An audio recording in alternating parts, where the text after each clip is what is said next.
1980 से लेके 1990 तक बॉलीवुड में एक प्रथा बनी हुई थी कि जब भी कोई हीरोइन सक्सेस की सीढ़ियां चढ़ने लगती थी उसको दाऊद के पास जाना पड़ता था। और अगर वो दाऊद के पास जाने से इनकार कर देती है तो दाऊद का एक फोन उनका करियर बर्बाद कर सकता था। वेल ऐसा ही कुछ हुआ था माधुरी दीक्षित के साथ। माधुरी दीक्षित 1990 की धक धक गर्ल के नाम से जानी जाती थी और तो और घर घर में माधुरी दीक्षित का डंका बजता था। हर कोई माधुरी दीक्षित का फैन हो चुका था और जब दाऊद की निगाहें माधुरी दीक्षित पर पड़ी तो उसने सिर्फ माधुरी को एक फोन किया और उसने कहा कि उसे माधुरी के साथ एक पार्टी करनी है, यानी कि आप समझ सकते हैं ना, उसको उसके साथ एक रात बितानी है। तो दोस्तों आप दाऊद इब्राहिम के बारे में जानते हैं? अगर नहीं जानते तो हम आपको उनका एक छोटा सा इंट्रोडक्शन दे देते हैं। 1980 से लेके 1990 तक बॉलीवुड में क्या पूरी मुंबई में राज करता था दाऊद इब्राहिम। जी हाँ, बॉलीवुड पर दाऊद का बुरी तरीके से डंका बजता था और पूरा का पूरा बॉलीवुड दाऊद इब्राहिम के नाम से दहल चुका था। दाऊद इब्राहिम के रहने का स्टाइल, खाने का स्टाइल और तो और कपड़े पहनने का स्टाइल लोगों के अंदर एक तरीके का फैशन बन चुका था। हर कोई दाऊद इब्राहिम को कॉपी करता था क्योंकि हर कोई दाऊद इब्राहिम जैसा बनना चाहता था। दाऊद इब्राहिम से बॉलीवुड बहुत डरता था क्योंकि वहाँ पर हर कोई जानता था कि दाऊद चाहे कुछ भी कर सकता है। दाऊद जब चाहे किसी भी हीरोइन को अपने पास बुला सकता था और जब चाहे किसी का भी करियर बना सकता था और यहीं जब चाहे किसी का भी करियर बर्बाद कर सकता था। लेकिन माधुरी दीक्षित ने इसके लिए कर दिया इनकार क्योंकि माधुरी दीक्षित नहीं जानती थी कि दाऊद इब्राहिम कौन है और तो और वो क्या कर देगा उससे ये वाकिफ नहीं थी। क्योंकि माधुरी दीक्षित उस टाइम सक्सेस की सीढ़ियां चढ़ रही थी और तो और उनको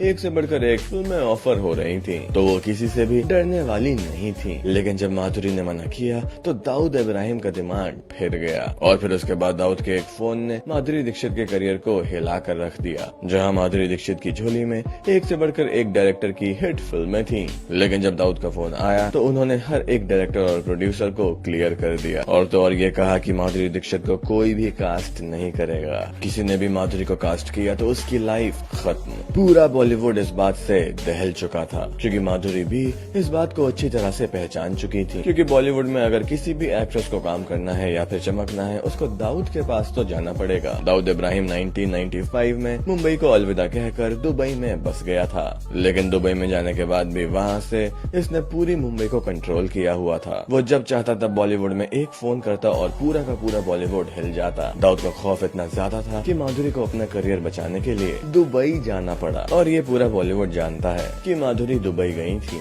और तो और वहाँ पर दाऊद इब्राहिम की पार्टी को एंजॉय भी किया था और वहाँ पर उन्होंने दाऊद के साथ एक रात भी गुजारी। माधुरी दीक्षित इस बात को ना मान, लेकिन बॉलीवुड तो पूरा का पूरा जानता है कि माधुरी दीक्षित ने अपने करियर को बचाने के लिए आखिर क्या किया।